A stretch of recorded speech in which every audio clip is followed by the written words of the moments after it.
Sira Rego, perdón. Muchísimas gracias. La verdad es que es un orgullo, un honor participar en esta comisión, en esta primera comparecencia. Agradecer el tiempo que le van a dedicar a escuchar y a debatir acerca de cuáles son las líneas principales que proponemos poner en marcha desde este Ministerio de Juventud e Infancia, el primer Ministerio de Juventud e Infancia de nuestro país. Empiezo por una cuestión que yo creo que no se le escapa a nadie, y es que es un ministerio que, lógicamente, tiene un enfoque absolutamente transversal, que pretende lanzar una mirada transversal a todas las políticas del país desde la perspectiva de las necesidades de la infancia y de la juventud, que me pongo a disposición, por supuesto, de esta comisión para venir cuantas veces sean necesarias y para tratar sectorialmente los temas que estimen oportunos, los trabajos que estimen oportunos. El Ministerio está a disposición, yo misma estoy a disposición de esta comisión parlamentaria y, por supuesto, también decirlo desde el principio, nuestra firme vocación, lógicamente, de trabajar con las comunidades autónomas, porque, como saben, una buena parte de las competencias que tenemos que coordinar o sobre las que tenemos materias que impulsar, pues tienen que ver muchísimo con el trabajo que tienen, con las competencias que tienen encomendadas las comunidades autónomas. Por lo tanto, desde el principio, nuestra vocación de coordinación con los distintos territorios de nuestro país. Como saben, este es un ministerio de nueva creación. Es una buena noticia, creemos que es una buena noticia, porque pone en el centro las políticas de infancia y de juventud. Las políticas de infancia y de juventud en nuestro país se convierten en políticas de Estado y esto, pues insistimos mucho en ello, pero es un elemento fundamental, sobre todo porque en estos 2 meses, un poquito más de 2 meses que llevamos al frente del Ministerio, hemos podido hacer un diagnóstico de la situación y creemos que las cifras en las que entraré con posterioridad a lo largo de mi intervención, las cifras que de alguna manera reflejan o nos dan la imagen de la situación de la infancia y de la juventud en nuestro país, pues son cifras que no son buenas y que, por tanto, requieren el mayor y el mejor esfuerzo del Gobierno para corregirlas y para mejorar todo lo que tiene que ver con la vida y con las condiciones materiales, de derechos de la infancia y de la juventud de nuestro país. Contarles que no sé si lo sabrán, pero yo en cualquier caso lo sitúo. El Ministerio es un ministerio que cuenta con una Secretaría de Estado y con 2 direcciones generales, la Dirección General de Infancia y Adolescencia y el INJUVE, que es un organismo autónomo, como saben. En principio había preparado una intervención mucho más larga de lo que ha quedado finalmente, una intervención en la que era muy prolija en los detalles, pero con el objetivo de plantear fundamentalmente los ejes. Dejo alguna cosa que no diré en la comparecencia, no porque no se esté haciendo, sino porque, si me lo permiten, voy a poner en agenda o voy a compartir con ustedes lo que son las líneas fundamentales. Esto no significa, como he dicho al principio, que, por supuesto, no esté a disposición de esta comisión. Estoy a disposición para que tratemos los temas que se estimen oportunos, de manera sectorial, de manera temática. El objetivo que tenemos, por supuesto, es que haya una colaboración plena. El enfoque desde el que planteamos los ejes de gobierno, los ejes de trabajo, es un enfoque fundamental que yo lo resumiría en la cuestión de que, evidentemente, para el Ministerio, para el Gobierno, la juventud y la infancia es sujeto de derecho. Venimos, por tanto, aquí a proponer unos ejes de trabajo, un plan de trabajo que pretende reforzar, que pretende ampliar y que pretende defender los derechos de la juventud y de la infancia en nuestro país. Este es el elemento vertebrador, el motor del trabajo del Ministerio de Juventud e Infancia. Y por eso, pues yo quiero empezar haciendo un anuncio. Queremos anunciar que vamos a ponernos con carácter inmediato a desarrollar el artículo 48 de la Constitución española, que plantea que la juventud tiene derecho a participar o tiene que tener participación a nivel social, a nivel económico, a nivel cultural y a nivel político. Y además conscientes de que el sentido común de la juventud es el sentido común del futuro del país. Por eso anuncio que vamos a poner en marcha, que vamos a trabajar en el impulso de la que va a ser la primera ley de juventud de nuestro país.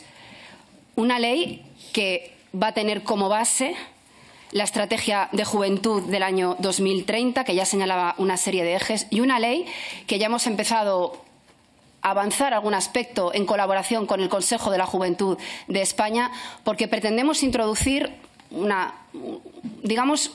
carácter especial. Y es que también le proponemos a esta comisión que sea una ley que tenga un proceso previo de participación pública de la juventud.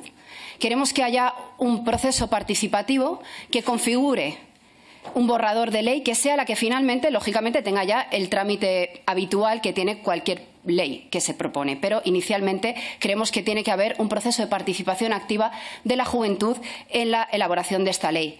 Planteamos que, derivado de esta estrategia de juventud y, sobre todo, del trabajo que ya han hecho organismos como el Consejo de la Juventud, pueda contemplar varios ejes, o que al menos el debate público, el debate de participación política de elaboración de ese borrador de la ley, contemple 4 ejes fundamentales. El eje de los derechos económicos y de cobertura social, en temas que tienen aspectos que tienen que ver con el empleo, con la vivienda o con los servicios públicos. Un eje de derechos democráticos y participación política. Tenemos que garantizar la participación de nuestros jóvenes, de nuestras jóvenes, en los asuntos políticos del país. Un eje que tiene que ver con la salud mental y el bienestar, que es un elemento sustancial que ha revelado, entre otros, la crisis de la pandemia. Un eje, por último, que tiene que ver con la crisis ecosocial, con la justicia intergeneracional y los derechos de las generaciones futuras. Una ley, por tanto, que tenga una visión amplia y completa de los derechos de la juventud de nuestro papel. Además, aprovecho para sugerir que sería muy oportuno que esta comisión también se sumara al proceso de participación previa y quizá pudiera recibir a jóvenes, a colectivos de jóvenes.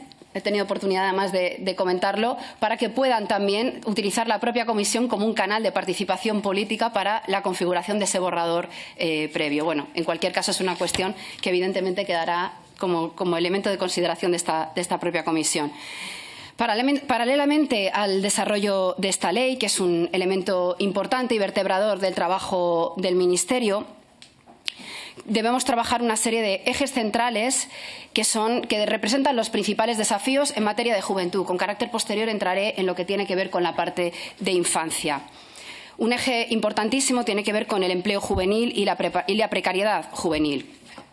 Sabemos que el desempleo juvenil no es un problema nuevo. Ya nos encontrábamos con altas tasas de desempleo juvenil en los años 80, pero no por ello es menos grave.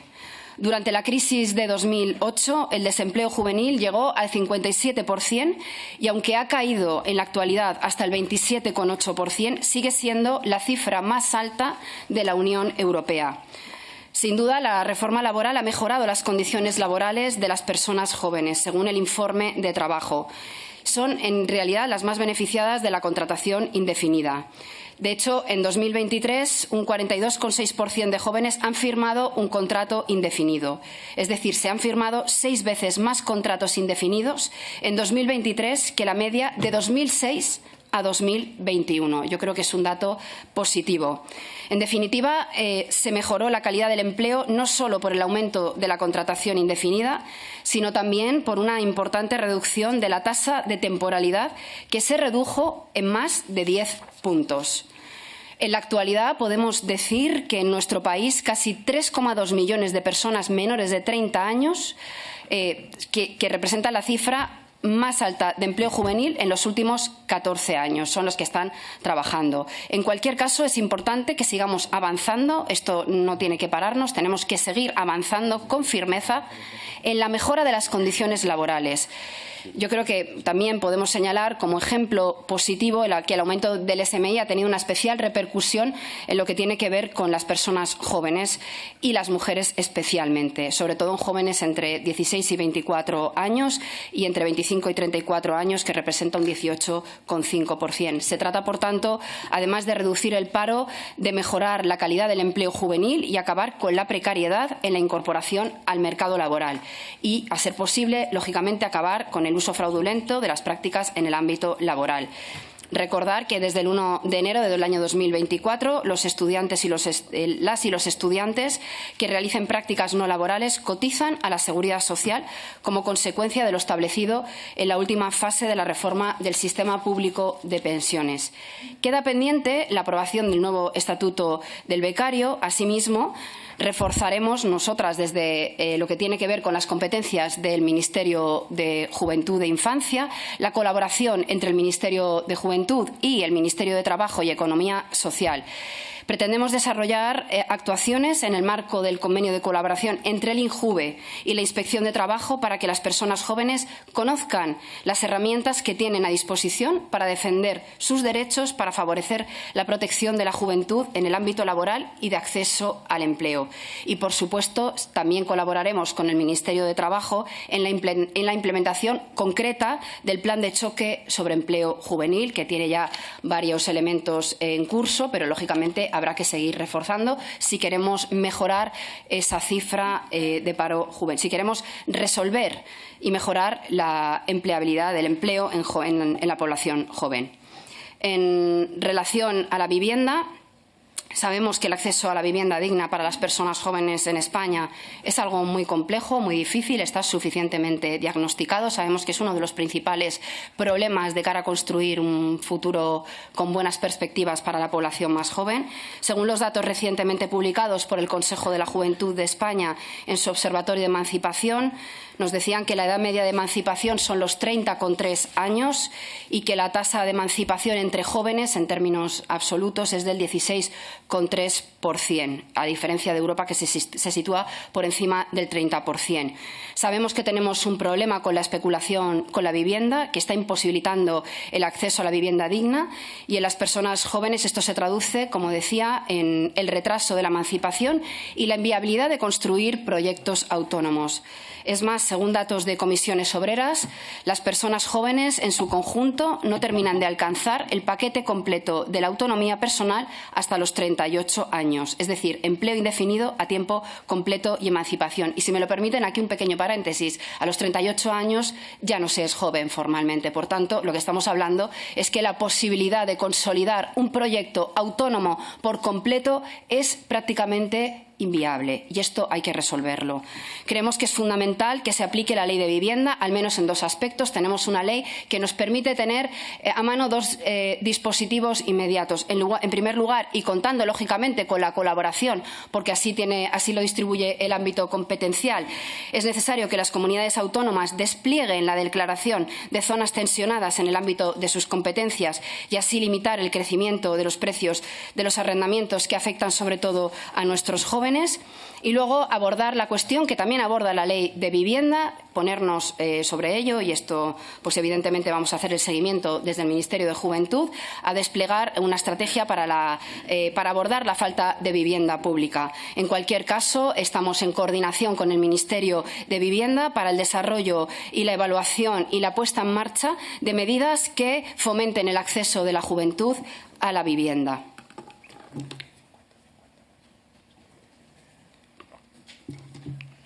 Disculpen. En relación a otro asunto que es también importantísimo, que tiene que ver con la pobreza infantil, al final tenemos los datos del Consejo de la Juventud de España que nos dicen que a finales del año 2022, que es el último periodo para el que hay datos disponibles, la población joven era el segundo grupo de edad con mayor riesgo de pobreza o exclusión social de España, tan solo superado por la población infantil. El 30,2% de las personas jóvenes se encontraban en situación de vulnerabilidad. Obviamente vamos a trabajar en ese sentido para mejorar el acceso de las personas jóvenes, por ejemplo, con un elemento concreto que tiene que ver con el acceso al ingreso mínimo vital en coordinación con el Ministerio de Inclusión. Otro de los temas fundamentales que interpelan directamente a la juventud, que tienen directamente que ver con la juventud y que se ha convertido en un problema que forma parte de la conversación del país, es la cuestión de la salud mental. La cifra es impactante. Sabemos que el suicidio es la primera causa de muerte en jóvenes y adolescentes entre 15 y 19 años. Son las cifras de un drama social. Y, lamentablemente, esto es la punta del iceberg. Distintos estudios nos alertan del aumento del malestar emocional entre adolescentes y jóvenes. Esto se traduce en un incremento de la demanda de atención médica por cuadros de ansiedad, de angustia, etc. Es especialmente llamativo la elevada tasa de aislamiento y soledad no deseada entre las personas más jóvenes. En ese sentido, quiero destacar un estudio que se llama Soledad no deseada, presentado recientemente por Cruz Roja Cataluña, que señalaba que los indicadores más graves de soledad se dan entre el grupo de edad más joven, entre el grupo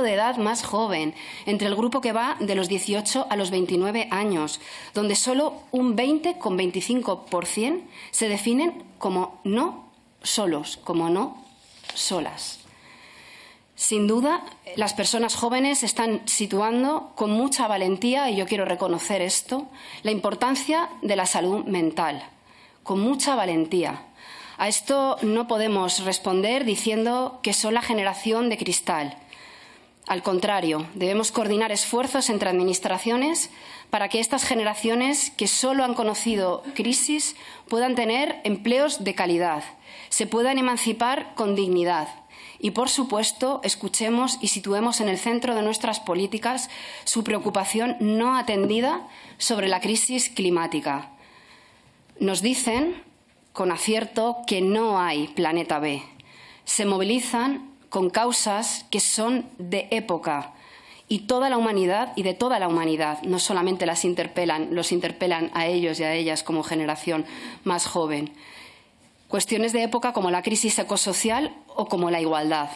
Por eso, desde el Gobierno tenemos la obligación de dar respuestas y por eso este tema formará parte de uno de los ejes de la Ley de Juventud, como ya he mencionado con carácter anterior, para garantizar todos los derechos. Por supuesto, la coordinación absoluta, como no puede ser de otra manera, con el Ministerio de Sanidad y el Comisionado de Salud Mental para poner en marcha estrategias específicas orientadas a la juventud en materia de salud mental. A continuación, paso ya al siguiente bloque, que es el bloque de pobreza infantil, de infancia, que tiene también, a su vez, una serie de ejes de trabajo que son estructurales, que tienen que ver con el trabajo estructural del Ministerio en materia de infancia. Insistir en que voy a tocar unos cuantos, pero, por supuesto, hay muchas otras acciones que no voy a contemplar en la comparecencia, pero no por ello las estamos trabajando. En cualquier caso, en las intervenciones posteriores, si alguien hace mención a alguna cosa que no tenga incluida aquí, pues, por supuesto, estaré encantada de responder o ponerme a su disposición para otras comparecencias o incluso alguna reunión bilateral. Uno de los asuntos centrales que nos interpelan como Gobierno en materia de infancia tiene que ver con el abordaje de la pobreza infantil y la garantía infantil europea. Aunque los principales indicadores de pobreza y exclusión social para la población infantil han mejorado en los últimos años, todavía se mantienen cifras notablemente elevadas y superiores a las del resto de la población. Más de una cuarta parte de la población menor de 18 años reside en hogares con ingresos inferiores al umbral de pobreza, el 27,8% de tasa de pobreza, lo que se traduce en más de 2,2 millones de menores en riesgo de pobreza. Estos datos, además de ser extraordinariamente altos, apenas varían con los años y siempre son notablemente superiores a los del resto de población, lo que evidencia un problema estructural de calado que hay que abordar. La necesidad de medidas de apoyo realmente efectivas en los hogares empobrecidos con menores es especialmente notable. La pobreza infantil es consecuencia directa de la pobreza de las familias con menores a cargo y no se reducirá sin un apoyo directo y decidido al sostenimiento de los hogares con niños, niñas y adolescentes. A pesar de que seguimos teniendo uno de los peores datos en pobreza infantil, los datos muestran que las transferencias sociales, es decir, los recursos públicos que el Estado destina a la erradicación de la pobreza infantil, han logrado contener la pobreza en más de 11 puntos porcentuales. La tasa de pobreza en niños, niñas y adolescentes habría alcanzado un 40,2% si descontáramos las transferencias sociales realizadas. Y esto es muy importante señalarlo, la importancia del Estado social. De hecho, el informe de la Red Europea de Lucha contra la Pobreza y la Exclusión Social en el Estado español demuestra que aumentar la protección social tiene su efecto sobre los más vulnerables. El estudio muestra cómo las medidas implementadas en España durante la pandemia, como el escudo social basado en política de transferencia pública de renta a trabajadores y trabajadoras, el ingreso mínimo vital con un complemento por hijo e hija a cargo, la contención del precio del gas, entre otras medidas, lograron evitar caer en la pobreza alrededor de 1,5 millones de personas. Este mismo estudio muestra que si el Estado no toma medidas en momentos de crisis, es decir, si no hubiese intervenido en la transferencia monetaria durante la pandemia, en vez de tener un 21% de la población en el umbral de la pobreza, estaríamos hablando del 48%. Es decir, estaríamos hablando de más del doble. Esto demuestra, esto lo que corrobora y acredita es la importancia de la intervención de los poderes públicos. Demuestra la centralidad de las políticas basadas en la defensa del Estado social y en la defensa de los servicios públicos. Uno de los principales desafíos, por tanto, del Plan de Acción para la implementación de la Garantía Infantil Europea, no solo en España, sino seguramente en otros países de la zona euro, es cómo poner en marcha medidas y políticas universales, tanto de protección social como de acceso a servicios para llegar a grupos de niños y niñas más vulnerables. Pero, desde luego, al mismo tiempo, implementar medidas específicas y focalizadas para eliminar barreras que encuentran algunos grupos, como pueden ser las niñas, la población gitana, niños y niñas en el sistema residencial y los niños y niñas con discapacidad, entre otros. El desafío continuo, por tanto, está en buscar el equilibrio entre la universalidad y las medidas focalizadas para no dejar a ningún niño y a ninguna niña atrás. Debemos, en cualquier caso, y esto es importante, evaluar el impacto de las últimas medidas que hemos puesto en marcha, como, por ejemplo, la reciente subida del SMI, el decreto anticrisis, el complemento por hijo a cargo, etcétera. Y, en cualquier caso, no perder el horizonte la posibilidad de poner en marcha la que para nosotros sería una buena medida, que es la de desplegar e impulsar una renta universal a la crianza. Otro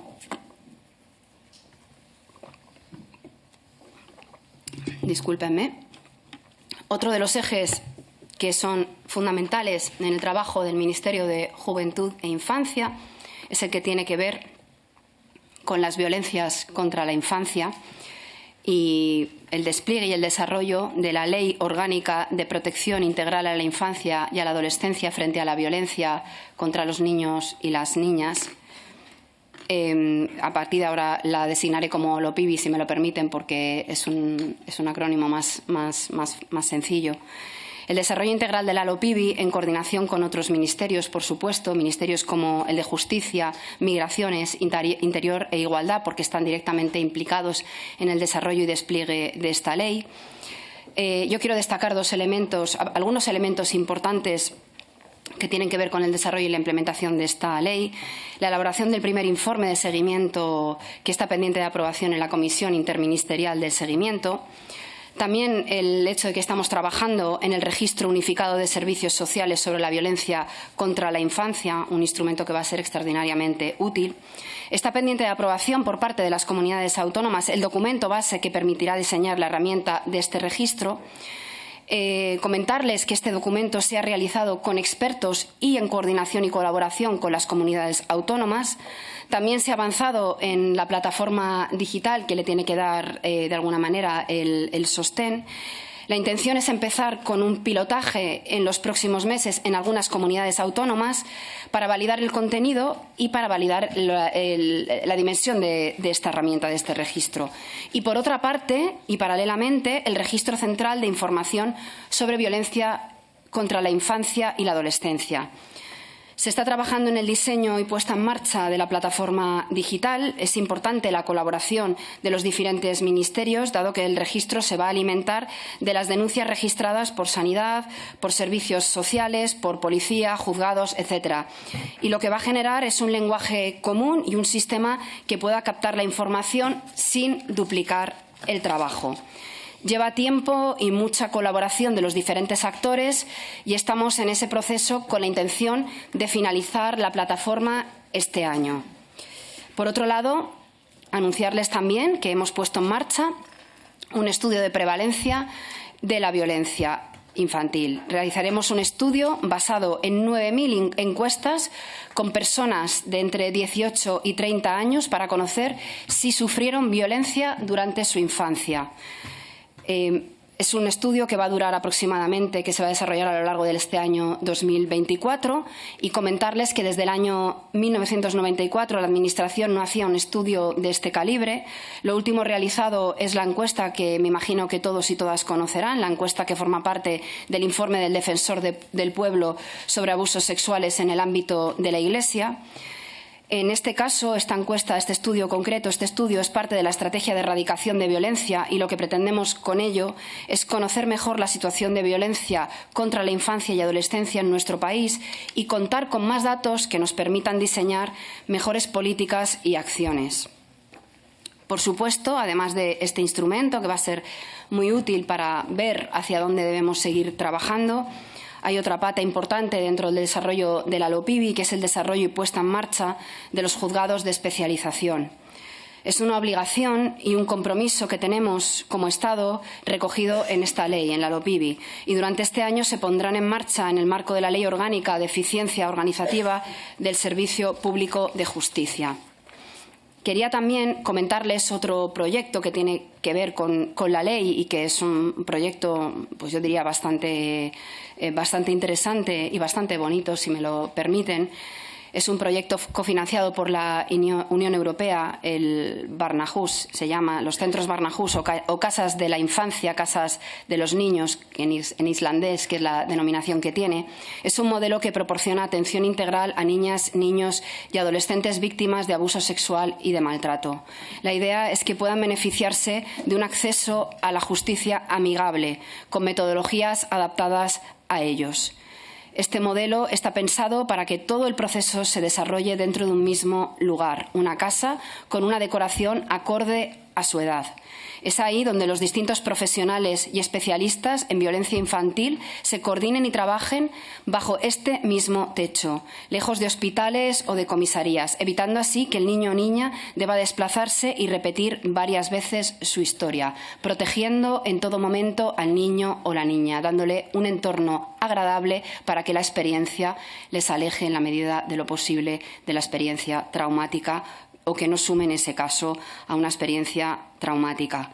Desde el año 2022 estamos implementando este proyecto conjunto con la Unión Europea y con el Consejo de Europa para potenciar un servicio integral y de justicia amigable con los niños y las niñas víctimas de violencia sexual. Hasta la fecha hemos elaborado un diagnóstico y mapeo en cada uno de los territorios sobre los recursos existentes y las necesidades formativas. Ahora mismo estamos trabajando en la elaboración de una estrategia estatal para su implementación y en un plan formativo concreto. Es un proyecto que tiene una gran aceptación por parte de las comunidades autónomas y es una forma muy tangible de aplicar y de implementar la LOPIBI. Se ha solicitado una segunda fase ya del proyecto junto con el Ministerio de Justicia. Esta segunda fase quiere reforzar las capacidades formativas de los diferentes actores y especialmente aquellos vinculados al ámbito de la justicia. Creemos que nos permite avanzar en la protección de la infancia en este caso. Con respecto a la violencia vicaria, también un tema que forma parte de la conversación de nuestro país, que es una manifestación más de la violencia machista, esa violencia terrible, instrumental, que se ejerce hacia un hijo o hija con el objetivo de dañar a la madre. Decirles que ahora mismo tenemos dos medidas que estamos trabajando, estamos a la espera de poder concretar un eje de coordinación con la Fiscalía General del Estado en una reunión próxima, algún tipo de protocolo de colaboración que nos permita una cierta agilidad y algún tipo de concreción para tratar de avanzar en la erradicación de esta lacra y, por supuesto, el trabajo con las organizaciones sociales que están trabajando en esto y que plantean estrategias para la erradicación, insisto, de esta lacra que tenemos como sociedad. Otro de los temas importantes con los que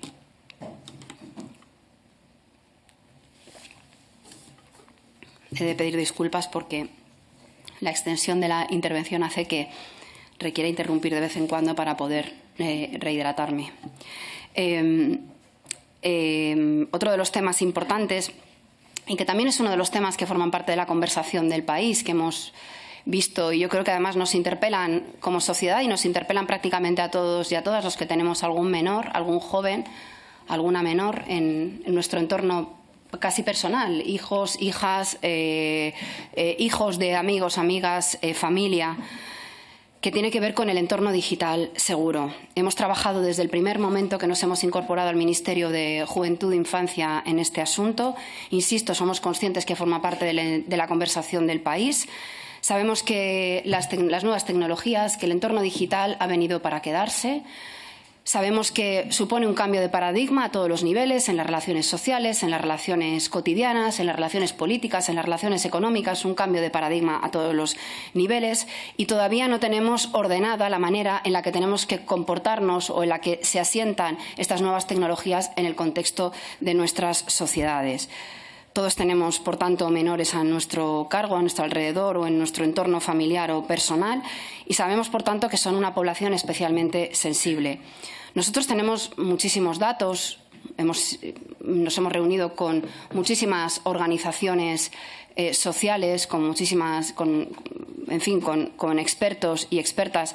Quiero parar aquí un momento porque creo que inicialmente no he tenido unas palabras de reconocimiento al trabajo que han hecho las organizaciones sociales, porque gracias al trabajo que han hecho durante muchísimos años antes de la creación del Ministerio de Juventud e Infancia es que nosotras hemos empezado a trabajar desde el minuto uno con muchos datos y con muchos conocimientos extraordinariamente valiosos, porque ha habido un tejido social vivo en nuestro país, muchas organizaciones sociales que durante años, durante décadas han trabajado en el ámbito de la infancia y de la juventud y que de una manera absolutamente generosa han venido a verse con nosotros, con nosotras, con el equipo del Ministerio y han puesto a nuestra disposición todo ese saber acumulado, todo ese trabajo valioso que permite que podamos habernos puesto a trabajar desde el primer minuto en cuestiones como, por ejemplo, todo esto del entorno digital seguro. Decía, tenemos datos muy valiosos, una encuesta, un informe realizado por UNICEF en colaboración con la Universidad de Santiago, un informe que cuenta con más de 50.000 encuestas, un informe que se titula Impacto de la tecnología en la adolescencia, relaciones de riesgos y oportunidades. Yo les recomiendo que si tienen oportunidad para tener los datos y ver bien cuál es la dimensión del problema social que tenemos con esto, que lo revisen. Yo lo tengo disponible y estaré encantada de hacérselo llegar si tienen interés. No me voy a detener en todos los datos porque requeriríamos casi una comparecencia exclusiva para hablar de este tema porque tiene muchísimo calado y yo estaré encantada de venir si hace falta, por supuesto. Pero algunos de los datos que yo quiero destacar y que, bueno, pues a mí me parecen que nos alertan es que la edad media de tener el primer móvil está en torno a los 10,9 años, es decir, un poquito antes de los 11 años es la edad media de acceso a un móvil. Que 4 de cada 10 adolescentes se conectan a Internet para no sentirse solos. Volvemos otra vez a la cuestión de la soledad en la población más joven e incluso en la población infantil, que esto yo creo que es una llamada de atención como sociedad que tenemos que escuchar y que tenemos que intervenir sobre ella. Que el 42% ha recibido algún mensaje de contenido erótico o sexual directamente, que los reciben, que no tienen que entrar a buscarlos, que al 26,8 les han enviado alguno de sus contactos vídeos o fotos de contenido sexual, que 1 de cada 10 adolescentes ha recibido una proposición sexual en Internet por parte de un adulto. Son cifras alarmantes. Se estima que unos 600.000 estudiantes de secundaria podrían presentar un uso problemático de las redes sociales e Internet, que estaría caracterizado no solo por la elevada frecuencia e intensidad de conexión, sino ya por un alto grado de interferencia en su día a día y en el de sus familias. Y en lo concreto, uno de los temas que creo que también ha sido parte de la conversación pública de las últimas semanas, que tiene que ver ya concretamente con el acceso de los menores a la pornografía. Se estima que 1 de cada 4 menores de 12 años en España ha tenido o tiene acceso y consume porno. Las niñas y niños acceden a estos contenidos pornográficos, en la mayoría de casos, de manera accidental y sin que sus padres o madres se enteren. Este contenido suele tener un alto nivel de violencia. Hay varios estudios que relacionan, de hecho, el aumento de delitos sexuales grupales por parte de adolescentes y el consumo de porno en menores. De hecho, la Fiscalía General del Estado ha advertido de un alarmante incremento de las agresiones sexuales perpetradas por menores en España en los últimos 5 años. Un dato que es muy llamativo es que, según un estudio de la Universidad de Illes Balears, 9 de cada 10 jóvenes entre 18 a 26 años consideran que el porno es fiel a la sexualidad real. Internet supone, según ese y otros estudios nacionales e internacionales, la gran escuela de sexualidad de la juventud. Esto nos hace reflexionar acerca de la importancia de más educación y de más prevención.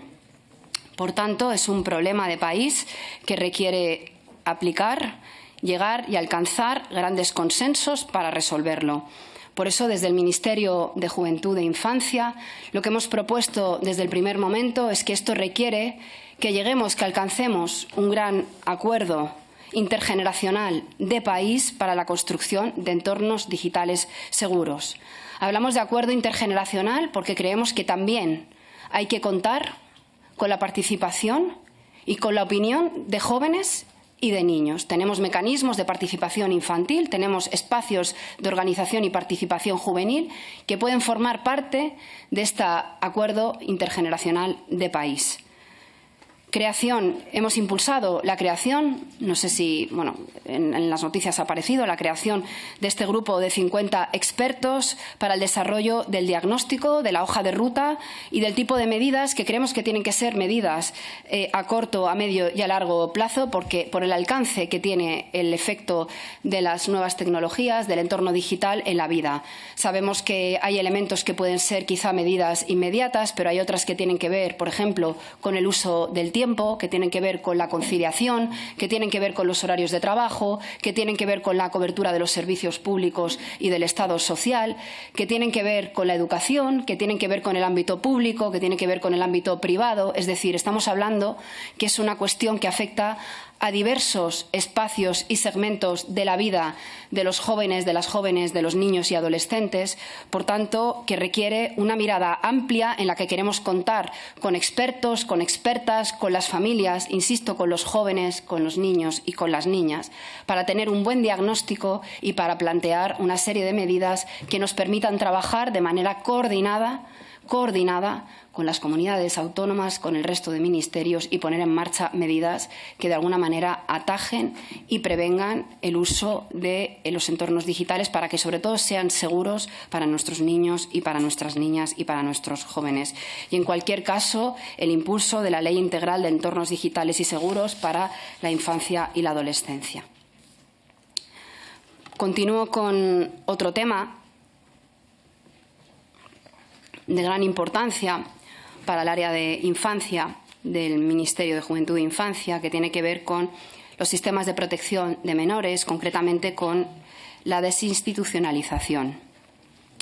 En la Estrategia Estatal de los Derechos de la Infancia y la Adolescencia, la desinstitucionalización se contempla como una de las principales líneas de trabajo. La intervención para proteger el derecho de la infancia y la adolescencia a vivir en familia.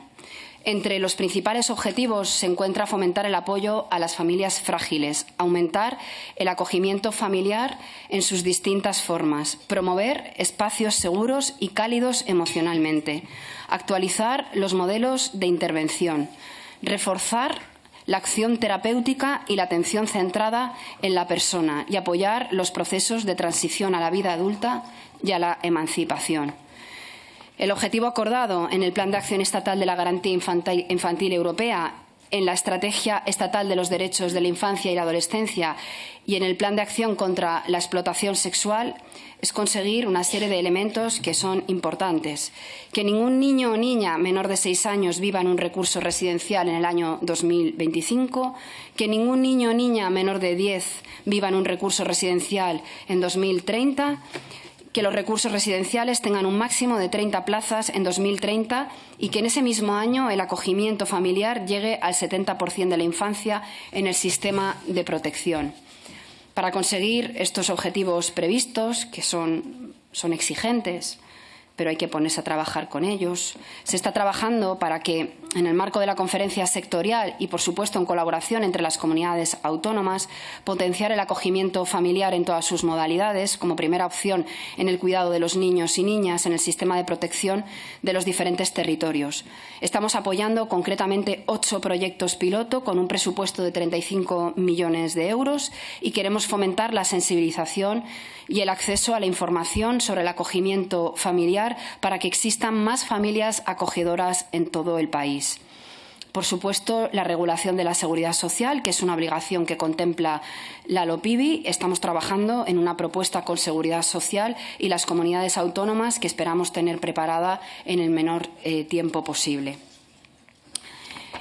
Y, por último, en relación a la infancia migrante, decir que en el año 2022 se aprobó el modelo de gestión de contingencias migratorias para la infancia y la adolescencia no acompañada, que es un importante paso para mejorar nuestra preparación ante crisis humanitarias y ante los flujos migratorios, que, como saben, son flujos dinámicos, no son flujos estáticos. Y esto es un dato importante. Además de afianzar la colaboración entre los territorios, refuerza los mecanismos y los sistemas de protección a la infancia y a la adolescencia. En la misma fecha se aprobó el primer plan de respuesta ante la crisis migratoria para la infancia migrante del año 2022-2023. El modelo de contingencias establece la posibilidad, sobre todo en relación a la comunidad autónoma que tiene más presión, que es la Comunidad Canaria. Establece un modelo de contingencia. Este modelo de contingencias establece la posibilidad de solicitar a las comunidades autónomas equipos técnicos especializados para desplazarse a Canarias. Para ello ya hemos solicitado los perfiles que necesitan a Canarias y todos estamos trabajando en 2 vías diferentes. En primer lugar, en la de enviar una persona de la Dirección General de Infancia a través de comisiones de servicio y en la de la solicitud de colaboración con la Agencia de Asilo Europea para que envíe personal técnico para dar soporte a la respuesta humanitaria o en otros aspectos que Canarias solicite. En el marco del convenio firmado podemos solicitar esta ayuda, pero siempre debe ser a través del Gobierno de España por la naturaleza que tiene. Hemos recibido ya una primera propuesta de la agencia que ya hemos trasladado a Canarias, que implicaría el apoyo de hasta 12 personas. Por supuesto, formamos parte de la Comisión Interministerial de Respuesta Migratoria porque la realidad y necesidades de los niños, niñas y adolescentes que llegan solos a nuestro país necesita una acción multidisciplinar que apela a varios ministerios, por supuesto Justicia, Interior, Inclusión, Educación, Sanidad, etcétera. Pero también, por supuesto, al sistema de protección, pero no solamente a este último. Creemos que es súper importante, muy importante, cambiar la forma en que miramos y atendemos a los niños y niñas migrantes no acompañados que llegan a nuestro país. Como ejes fundamentales de trabajo, en lo que tiene que ver con el trabajo del Ministerio de Juventud e Infancia, pretendemos poner en marcha una estrategia que mejore el proceso de protección de niños migrantes, niños y niñas migrantes y construcción de un plan integral que incluya medidas sociales, económicas, culturales para las personas migrantes y medidas de legislatura que que promuevan el reparto vinculante, legislativas que promuevan el reparto vinculante y solidario de niños y niñas migrantes no acompañadas. Yo concluyo aquí mi primera intervención, agradecerles el tiempo de escucha y, por supuesto, estoy a su disposición.